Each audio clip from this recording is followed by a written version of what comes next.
Hi friends, welcome to Geethu's kitchen. ഇന്ന് ഞാനിവിടെ തയ്യാറാക്കാൻ പോകുന്നത് ഒരു പായസമാണ് കേട്ടോ. അപ്പോൾ നമ്മുടെ ഓണമൊക്കെ ഇങ്ങ് അടുത്ത് വന്നല്ലോ. അപ്പോൾ ഇന്ന് നമ്മുടെ ഒരു സ്പെഷ്യൽ പായസം ആയിക്കോട്ടെ എന്ന് വിചാരിച്ചു. അപ്പോൾ പരിപ്പ് പായസമാണ് ഞാൻ ഇന്നിവിടെ തയ്യാറാക്കാൻ പോകുന്നത്. ഉണ്ടാക്കാൻ കുറച്ച് ബുദ്ധിമുട്ടാണെങ്കിലും വളരെ ടേസ്റ്റി ആയിട്ടുള്ളൊരു പായസമാണ്. നമ്മുടെ സദ്യക്കൊക്കെ വിളമ്പുന്ന അതേ സ്റ്റൈലിലുള്ളൊരു പായസമാണ്.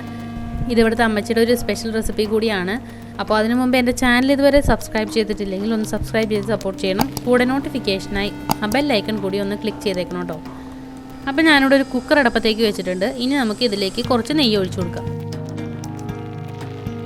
ഇനി നമ്മുടെ പായസപ്പരിപ്പ് ഇതിലേക്ക് ഇട്ടൊന്ന് വറുത്തെടുക്കണം. അപ്പോൾ പായസപ്പരിപ്പ് ഞാനിവിടെ നല്ലതുപോലെ ഒന്ന് കഴുകി ഒരു കൊട്ടയിലേക്ക് വാരി വെച്ചിട്ടുള്ളതാണ്. അപ്പോൾ ഒട്ടും തന്നെ നനവില്ലാണ്ടാണ് ഞാൻ ഇതിലേക്ക് ഇട്ട് കൊടുത്തിട്ടുള്ളത്. ഇനി ഇത് നമുക്ക് നല്ലതുപോലെ ഒന്ന് മൂക്കുന്ന വരെ ഒന്ന് വറുത്തെടുക്കാം.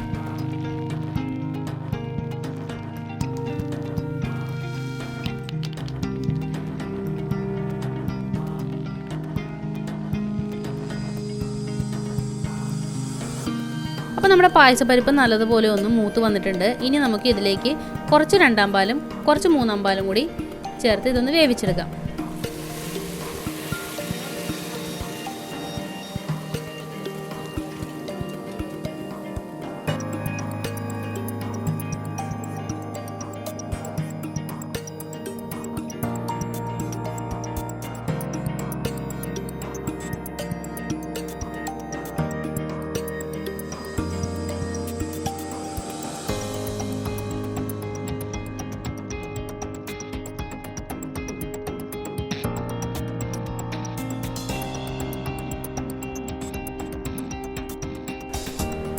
അപ്പോൾ നമ്മുടെ തേങ്ങാപ്പാലൊഴിച്ച് നല്ലതുപോലെ തളയൊക്കെ വന്നിട്ടുണ്ട്. ഇനി നമുക്ക് ഈ കുക്കറൊന്ന് പൂട്ടി വെച്ച് ഇതൊന്ന് വേവിച്ചെടുക്കാം.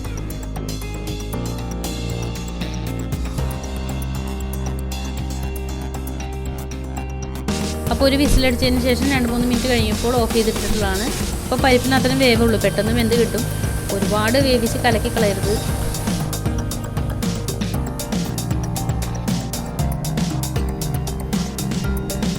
നമുക്ക് കുക്കർ തുറന്ന് നോക്കാം. ആവിയൊക്കെ പോയിട്ടുണ്ട്. നമ്മുടെ പായസപ്പരിപ്പ് ആവശ്യത്തിന് വെന്ത് കിട്ടിയിട്ടുണ്ട്. വെള്ളമെല്ലാം പറ്റി ഇരിപ്പുണ്ട്.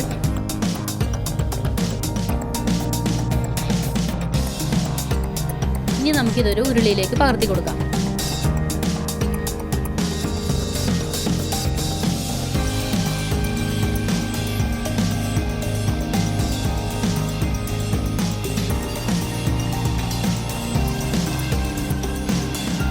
അപ്പോൾ ഉരുളിയിലേക്ക് പകർത്തി നമുക്ക് ഇതിലേക്ക് ബാക്കി വെച്ചിട്ടുള്ള രണ്ടാം പാലും മൂന്നാം പാലും കൂടി ചേർത്ത് ഒന്ന് ഇളക്കി കൊടുക്കാം.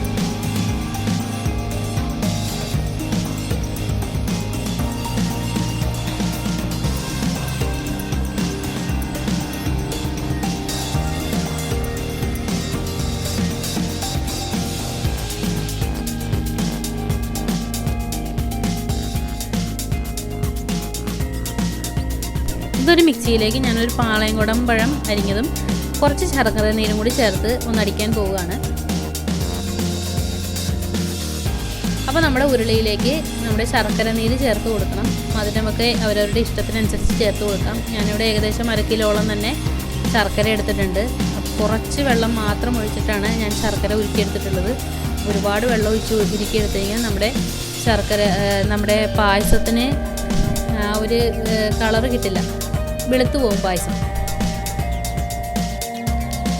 ഇനി നമുക്ക് ഇതിലേക്ക് നമ്മുടെ അടിച്ചു വെച്ചിട്ടുള്ള പഴത്തിൻ്റെ മിക്സ് കൂടി ചേർത്ത് ഇനി ഇതൊന്ന് നല്ലതുപോലെ ഒന്ന് വിരകിയെടുക്കണം.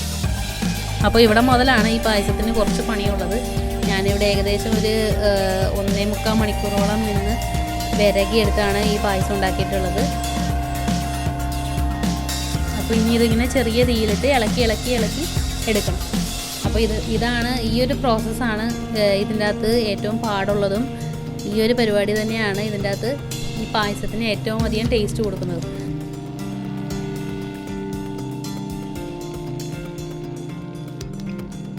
അപ്പോൾ മധുരമൊക്കെ നോക്കിയിട്ട് ആവശ്യത്തിനനുസരിച്ച് ചേർക്കാം. ഏകദേശം ആ ഒരു 1/2 കിലോ ശർക്കര നീര് ഉരുക്കി വെച്ചത് മുഴുവൻ തന്നെ ഞാൻ ഇതിലേക്ക് ചേർത്തിട്ടുണ്ട്. അപ്പോൾ അപ്പോൾ നമ്മുടെ ഈ പഴം ഈ ശർക്കര നീരിൽ കിടന്ന് വിരകി ആ ഒരു ടേസ്റ്റ് അറിയരുത്. ഞാനിവിടെ ഏകദേശം 2 പഴത്തോളം എടുത്തു പോയി. 2 പഴം എടുക്കേണ്ട ആവശ്യമില്ല, ഒരു പഴം മതി. ചെറിയൊരു പഴത്തിൻ്റെ ടേസ്റ്റ് മുമ്പിൽ നിൽക്കും. ഒരു പഴമാകുമ്പോൾ നമ്മൾ പഴം ഇട്ടിട്ടുണ്ടെന്ന് അറിയ പോലും ഇല്ല.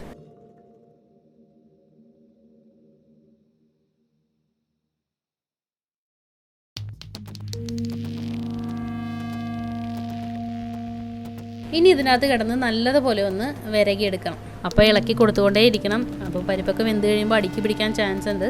അപ്പോൾ അടി ചേർത്ത് ഇളക്കി കൊടുത്തുകൊണ്ടേ ഇരിക്കണം.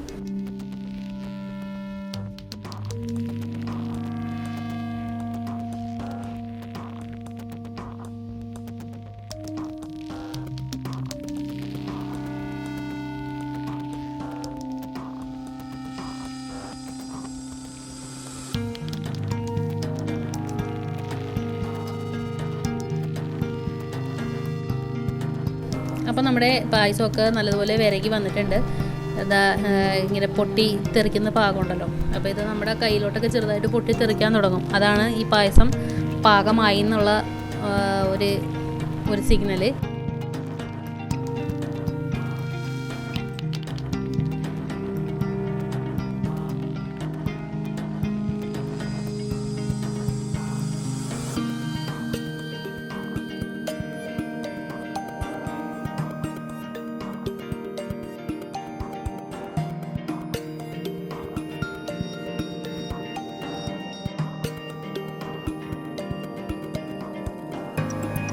ഇനി നമുക്ക് ഇതിലേക്ക് തലപ്പാൽ ഒഴിച്ചു കൊടുക്കാം. അപ്പോൾ നമ്മുടെ തലപ്പാൽ ഒഴിച്ചു കൊടുത്ത് നല്ലതുപോലെ ഒന്ന് മിക്സ് ചെയ്യുക. തലപ്പാൽ ഒഴിച്ച് കഴിഞ്ഞാൽ നമ്മുടെ പായസം തിളയ്ക്കാൻ പാടില്ല. പായസം ഏകദേശം നല്ലപോലെ വിരകി ഇങ്ങനെ കുറുകിയിരിക്കുന്നതുകൊണ്ട് തലപ്പാൽ ഒഴിക്കുമ്പോൾ നമുക്ക് ഇളക്കിയെടുക്കാനായിട്ട് ഇച്ചിരി ബുദ്ധിമുട്ടായിരിക്കും. അത് നല്ലപോലെ ഇളക്കി എല്ലാ ഭാഗത്തോട്ടും തലപ്പാലൊക്കെ ചെല്ലുന്ന രീതിയിൽ തന്നെ നല്ലതുപോലെ അടി ചേർത്ത് ഇളക്കി യോജിപ്പിക്കാം.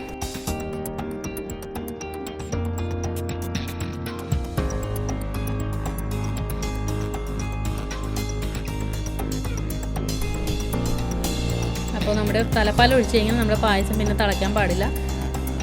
തീ വളരെ കുറച്ചിട്ടിട്ട് ശ്രദ്ധിച്ച് ഇളക്കിയെടുക്കണം. നമ്മുടെ തലപ്പാലൊക്കെ ഒഴിച്ചിട്ടുണ്ട്. അതൊക്കെ നല്ലതുപോലെ മിക്സായി വന്നിട്ടുണ്ട്.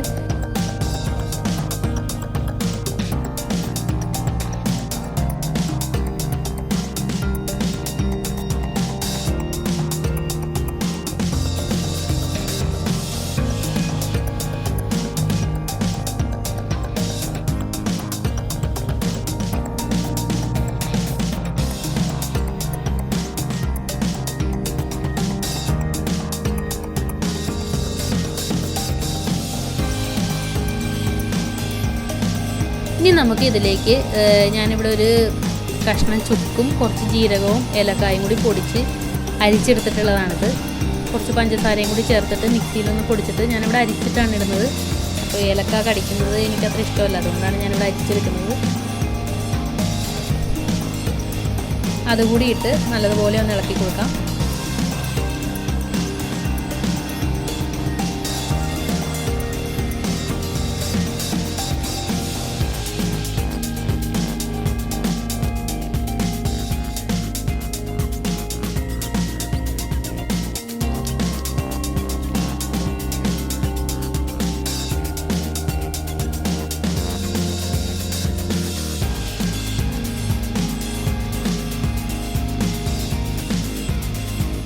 ഇനി നമുക്കൊരു പാൻ അടപ്പത്തേക്ക് വെച്ച് അതിലേക്ക് കുറച്ച് നെയ്യ് ഒഴിച്ച് കൊടുക്കാം. ഇനി നമുക്ക് അതിലേക്ക് കുറച്ച് കശുവണ്ടിയും കുറച്ച് പൊട്ടുകടലയും കുറച്ച് റൈസിൻസും കൂടി ഇട്ട് വറുത്തെടുക്കാം.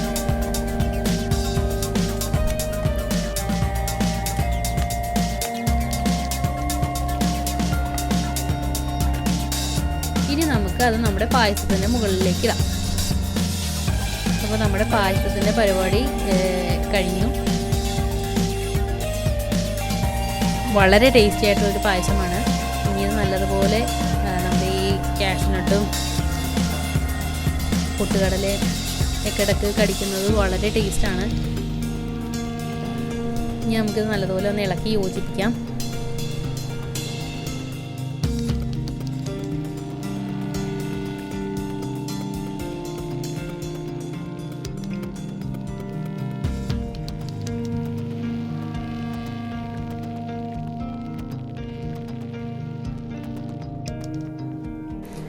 അപ്പോൾ ഞങ്ങളിവിടെ ക്വാറൻറ്റൈൻ ആയതുകൊണ്ട് ഇല വെട്ടാനായിട്ട് സാധിച്ചില്ല. അപ്പോൾ ഞാനിവിടെ പ്ലേറ്റിൽ തന്നെയാണ് സെർവ് ചെയ്യുന്നത്. അപ്പോൾ നമ്മുടെ പ്ലേറ്റിലേക്ക് ഒരു പപ്പടം പൊടിച്ചിട്ടതിന് ശേഷം അതിൻ്റെ മുകളിലായിട്ട് നമ്മുടെ പായസം ഒഴിച്ചു കൊടുക്കാം. ഇനി നമുക്ക് നമ്മുടെ പഴം കൂടി ചേർത്ത് നല്ലതുപോലെ കുഴച്ച് നമുക്ക് കഴിക്കാം.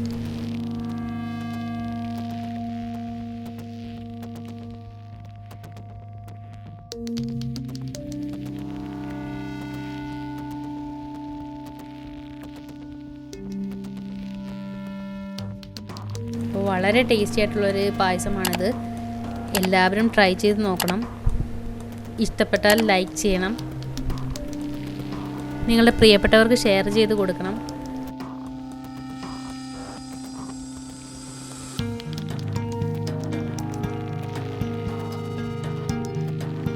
നിങ്ങളുടെ അഭിപ്രായങ്ങളൊക്കെ കമൻറ്റ് ചെയ്യാൻ മറക്കരുത്. വീണ്ടും നല്ലൊരു റെസിപ്പിയുമായി വരുന്നതുവരെ എല്ലാവർക്കും ഗുഡ് ബൈ.